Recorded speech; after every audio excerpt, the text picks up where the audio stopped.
play. These are my little babies playing. Yeah. Look at, no, be nice, nice, nice.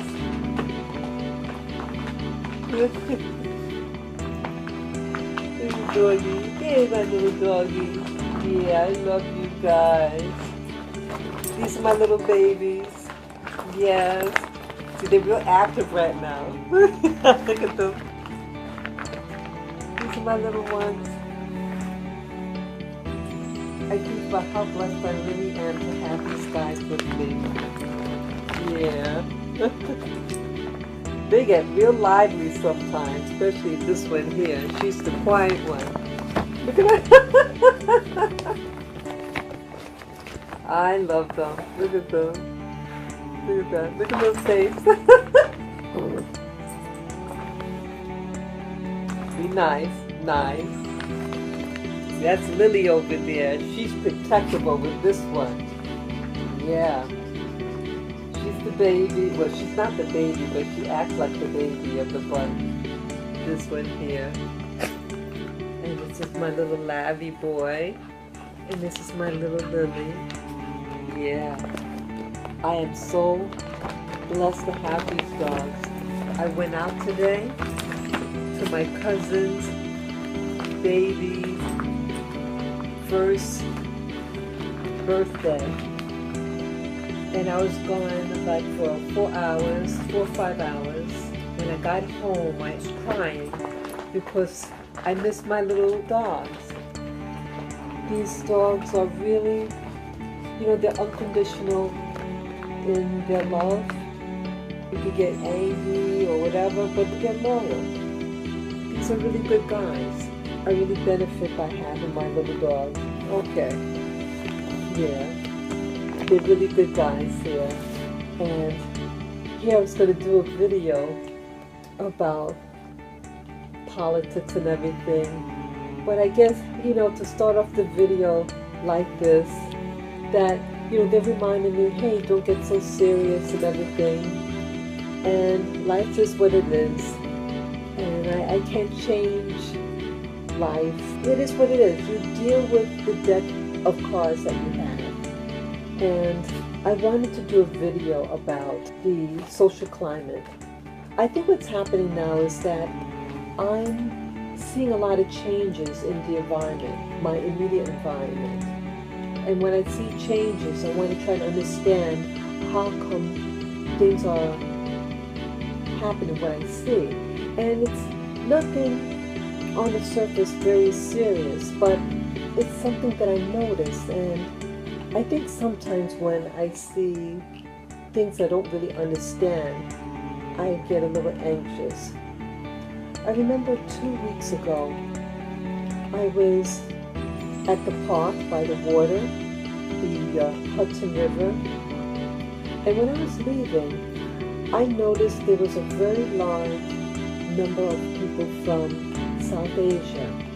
Now, the area where I live, the square mile where I live, it's very diverse, but sometimes certain demographics are usually in another location rather than this particular area. But it was something that caught my attention. And I was wondering whether it was a particular holiday or parade, and it wasn't. Then today, I think I understand why they changed. When I was in the elevator to go outside for that day, I saw a young woman with 2 large luggage. And I said, boy, that's a lot of luggage that you have there. She says, oh, yeah, the luggage, you know, either she says she's going to the dorms or she just left the dorms. And I said, oh, so even you're a student? She says, yeah. I said, what school you go to? She said, NYU. And she told me what she was majoring in. Now, she was an East Asian looking woman. And I started thinking, I said, oh, so this is what might be happening. Now, this is the last week of August 2017. that's when school starts. Now, I live in New York City, in Manhattan, and you have a lot of colleges and universities, very good ones here. I think what's happening from like the past 2 weeks, the students that are going to these universities here are now coming to New York City, and they have, like, when I went away for school, you have to come like 2 weeks early and get processed and all that. So maybe that's why they're changing demographics, because they're coming in. So I realized that could be what's happening. They are finished processing and then relax and enjoying the weekend. So I started thinking. Initially started to get me feeling a little down. But I have to preface that I want the best for every group, regardless where you're from and regardless of race, because everybody deserves a shot. Now, for you YouTubers that are familiar with my channel, I uploaded a video regarding this man from, he could actually be American by birth, but I'm not sure. But he's of South Asian ancestry, and South Asian ancestry. And he admitted that he kind of played around in school. His average wasn't that good. In a nutshell, he researches what group is having the statistics of who's getting into medical school. Yeah, this particular guy wanted to go to medical school, and even though he clowned around in school and it resulted in his low GPA, he decides he wants to, the statistics on what percentages of the different major ethnic groups are getting into the medical program. So I mentioned in that video that he discovered that the highest chance of entering into medical school, the percentages that they at least wanted to bring in, were blacks. He decides to disguise himself and apply to med school as a black man. And lo and behold, he does get in. I think he initially tried to get in as an Asian, and he didn't get accepted. What I was concerned about with his study was that, for when he lied about his background, and it was something about affirmative action, and that he no longer wants affirmative action. It was very disturbing to me, and I don't believe in handouts, and I never received something under an affirmative action, but at least in New York City, many of the students that get into the top colleges here, many of them are from Asia, and many of them are white. And again, nothing's wrong with having good grades and getting into a college of your choice, especially if you work for it, But why I wanted to do this video is that I see like a trend. My concern is that the younger black generation to be excluded. I don't see a lot of blacks in college in New York City. And when I see all these kids from other countries who are entering these fine institutions, for one, they deserve to get in because they work hard. And I think hard work should be rewarded. But my love for the American black, and that I still see so many blacks on the street, and I feel that the generation, I feel that they were failed, that the American blacks were failed about getting ahead in life in the U.S. I feel that after Martin Luther King got assassinated, that things really went downhill. And I feel that the leaders that came after Dr. Martin Luther King let us down. And I see a lot of blacks where their priorities are. Their priorities are not studying. Their priorities are not, they're not thinking ahead. That the priorities are cell phones, getting your hair done, your nails, getting sneakers. But it's not about maybe becoming someone who designs cell phones or, get into the technologies and things like that. Again, people should go into fields that they want to go into. If what you like and what you're pursuing, if that's your dream, do it. But I sense that later on, there's going to be the backlash and anger within this black community that they're not in certain positions. And that's what I'm concerned about. I would like, even though there is affirmative action, not all institutions use it, not all the colleges, but I'm concerned that it's really going to block many blacks from entering in. And I see that the trend, at least in New York City, this is what I perceive, that blacks and Puerto Ricans primarily in New York City, now they're going into the security work. They're getting more blacks and Hispanics and white women in the police force. I think like in 10 years, New York City is going to really be a different New York. And it's going to be mostly people of color. The Asians and whites are still going to be in the technologies and in the sciences. And blacks are going to be the police force and going into the military. My concern, again, you go into fields that you want to go into. And if that will make you happy, go for it. And be the best. Be your personal best in whatever field of choice you decide. And that's for any group.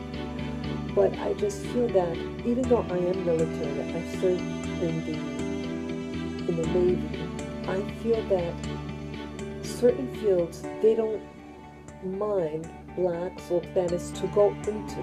But I feel that it's socially engineered for you to go into. That a lot of doors are closed. But it's like they're not holding back for you to go into the military. But I don't see blacks as officers, as generals. I know they must be black leaders, officers in the military. I feel that it's a police state going to be developed, that they're going to use blacks in this force. Now on the surface that might seem really macho, but again, you're not going to be ruling it. It's not to protect you. And I'm afraid that they're going to exploit your labor again, just like they exploited your work in the past wars, or let's say even the Civil War. You fought and you died on battle, but you weren't rewarded. So I guess what I'm trying to say is I'm concerned that you be used and then discarded once they finish using you. And that's what I'm afraid of. I'm afraid of the police state. I'm afraid that they're going to use you to not protect black communities or black interests, but for others. And New York City is it's just changing. And I want to see us represented in all different fields. Again, some groups may have certain specialties, and that's okay too. If you have a specialty in the field and you're the best at it, do it. But I would like to see us in different fields. Like, hey, let's say you want to go to doctors. You might want a doctor that you want a good doctor, well, I would like someone who is culturally sensitive to my needs, and sometimes having someone that maybe lived and was raised in a similar type of background so they can understand you. I mean, that on the surface, that's how I feel. But in all, I want the best doctor, regardless of their background. But I do want someone who cares about human beings. And I feel like in New York City, there's more insensitivity. They're not sensitive now, a lot of the doctors. I want blacks to have a fair shake. That I don't want us stranded. I don't want us forced in the military.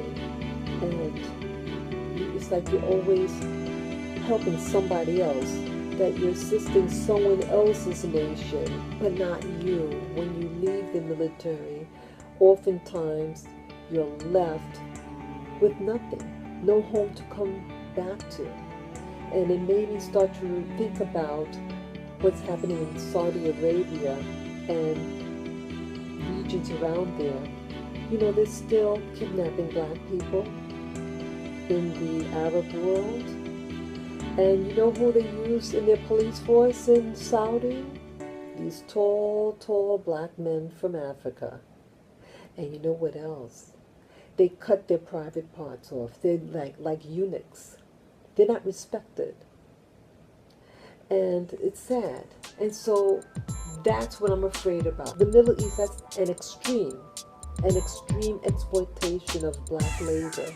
But it's still there. It's still active. Your labor is highly prized, but not you. They want your labor, but they don't respect you. And that's such a humiliation to someone to actually castrate you, your manhood.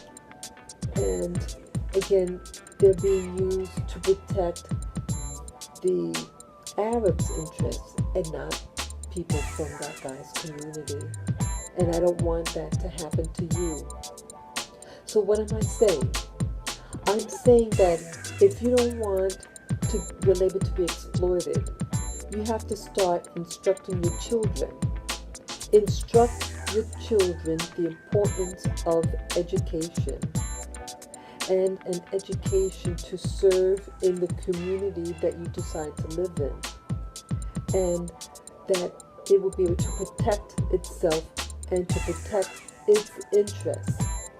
New York City, it's changing very rapidly, the demographics, and again, the tall fancy buildings will mainly be people from Asia, whether it be East Asia, South Asia, and people of European ancestry. And then everybody else is going to be the underclass. And again, their interests are going to be protected. Now I want all people to be protected. All of us. I'm just concerned what's going to happen to you. I don't want to perish. And I don't want you to perish. You have to start doing something so that your kids be able to go to these colleges, to be able to command top dollars for your expertise, but you're not in it. And affirmative action, may be pushed out. So you have to learn how they are getting those top grades, how they are doing it, and you need to do the same and better. So if you're not hired by them, you can hire yourself and start your own business. Teach your kids that they too can be successful, that they're able to start their own business. Learn from the best. Watch what other groups do, how they network, how they organize, how they save money. Teach them. Either if you own the sneaker company, that's one thing.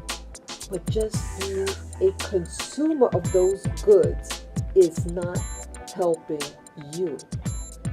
You want to be able to walk and command respect by your presence, because you are the professional.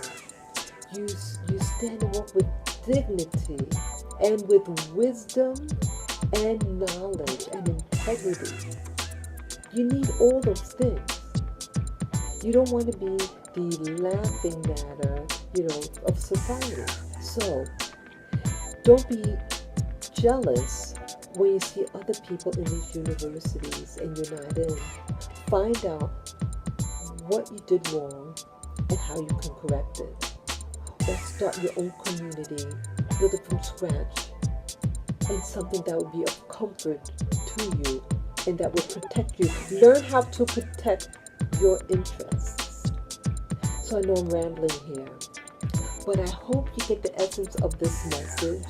And this message is actually for any group, not just blacks. Any group could benefit from this because things are changing all over the world. And you don't want to be left out. And you don't want to feel stranded and begging on the street. Things are going to be happening very quickly, I sense in my spirit, in this society and in the United States. So it's just a feeling of urgency and again hope. Like I was just showing my little dogs, they put a smile on my face. And despite all the stuff and things that I perceive out in this world, I have my little dogs and I'm really blessed to have them. They are a real comfort to me. So I hope you enjoyed this video and take to heart what the essence of this video. So to all of you, all groups and nationalities and religions, that I wish you well and to teach your children the way to grow up. Bye-bye.